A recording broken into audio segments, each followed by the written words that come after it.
ಇಂದು ಬಿಡದಿ ಒಂದು ಅಪ್ಪಟ ರಣರಂಗವಾಗಿ ಮಾರ್ಪಟ್ಟಿದೆ. ಹೌದು, ದಶಕಗಳಿಂದ ತನ್ನ ಮಣ್ಣನ್ನೇ ನಂಬಿ ಬದುಕಿರೋ ರೈತ ಇವತ್ತು ರೊಚ್ಚಿಗೆದ್ದಿದ್ದಾನೆ. ಸಮಾಧಾನವಾಗಿ ಕೇಳಿದ್ರೂ ಸರ್ಕಾರ ಕೇಳ್ತಿಲ್ಲ ಅಂತ ರೈತ ಮಹಿಳೆಯರು ಇವತ್ತು ಕೈಗೆ ಪೊರಕೆ ಎತ್ತಿಕೊಂಡಿದ್ದಾರೆ.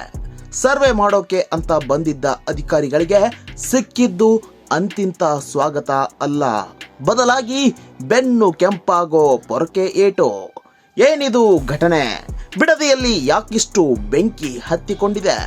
ಬನ್ನಿ ಈ ಕಂಪ್ಲೀಟ್ ಡೀಟೇಲ್ಸ್ ವಿಡಿಯೋದಲ್ಲಿ ನೋಡೋಣ.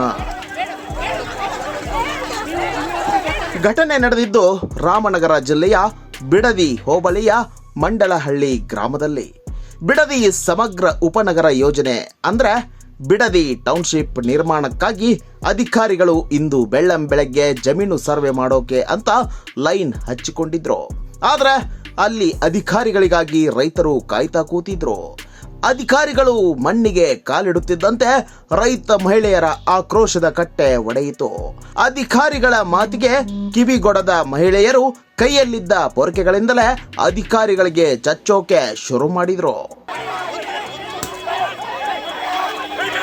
ಅಲ್ಲಿ ಪೊಲೀಸರು ಕೂಡ ಇದ್ರು.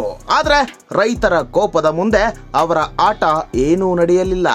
ಅಧಿಕಾರಿಗಳ ಕಾರನ್ನೇ ಸುತ್ತುವರಿದ ರೈತರು ಪೊರಕೆಯಿಂದ ಹೊಡೆದು ತಮ್ಮ ಆಕ್ರೋಶ ಹೊರಹಾಕಿದ್ರು. ಈ ತಳ್ಳಾಟ ನೂಕಾಟದಲ್ಲಿ ಅಧಿಕಾರಿಗಳ ಕಾರು ಜಖಂಗೊಂಡಿದೆ. ಪರಿಸ್ಥಿತಿ ಕೈ ಮೀರುತ್ತಿರುವುದನ್ನ ಕಂಡು ಅಧಿಕಾರಿಗಳು ಮತ್ತು ಸಿಬ್ಬಂದಿ ಸರ್ವೆ ಕೆಲಸವನ್ನ ಅರ್ಧಕ್ಕೆ ಬಿಟ್ಟು ಜೀವ ಉಳಿಸಿಕೊಂಡ್ರೆ ಸಾಕು ಅಂತ ಅಲ್ಲಿಂದ ಕಾಲ್ಕಿತ್ತಿದ್ದಾರೆ. ಪೊಲೀಸರು ಇದೀಗ ಕೆಲವು ರೈತರನ್ನ ವಶಕ್ಕೆ ಪಡೆದಿದ್ದಾರೆ. ಇದು ಮಂಡಲಹಳ್ಳಿಯಲ್ಲಿ ಇನ್ನಷ್ಟು ಉದ್ವಿಗ್ನ ವಾತಾವರಣ ಸೃಷ್ಟಿಸಿದೆ.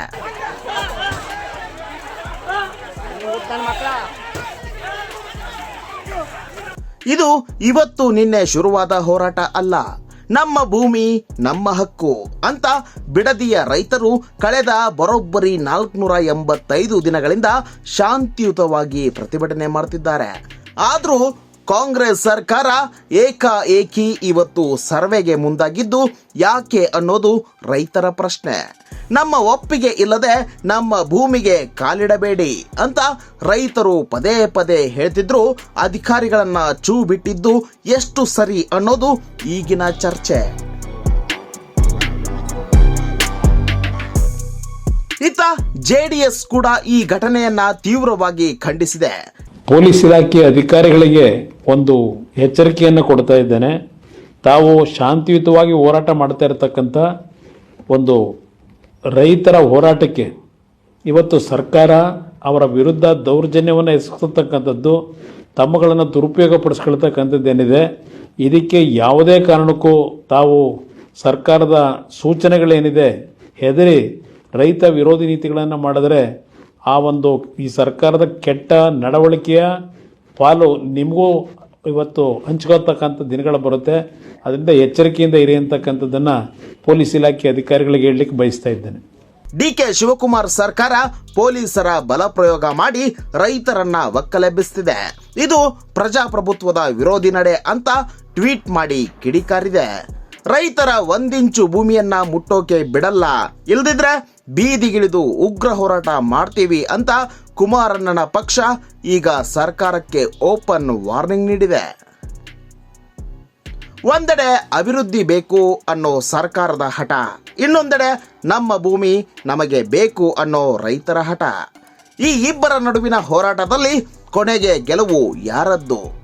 ನಿಮ್ಮ ಪ್ರಕಾರ ರೈತರ ಈ ಆಕ್ರೋಶ ಸರಿ ಇದೆಯಾ ಅಥವಾ ಸರ್ಕಾರ ಮಾಡ್ತಿರೋದು ತಪ್ಪಾ? ನಿಮ್ಮ ಅನಿಸಿಕೆಯನ್ನ ಕಾಮೆಂಟ್ ಮಾಡಿ ತಿಳಿಸಿ. ಇಂತಹ ಬಿಸಿ ಬಿಸಿ ಸುದ್ದಿಗಳಿಗಾಗಿ ನೋಡ್ತಾ ಇರಿ ನಮ್ಮ ಸಂಯುಕ್ತ ಕರ್ನಾಟಕ ಯೂಟ್ಯೂಬ್ ಚಾನಲ್. ಕೂಡಲೇ ಸಬ್ಸ್ಕ್ರೈಬ್ ಮಾಡಿ.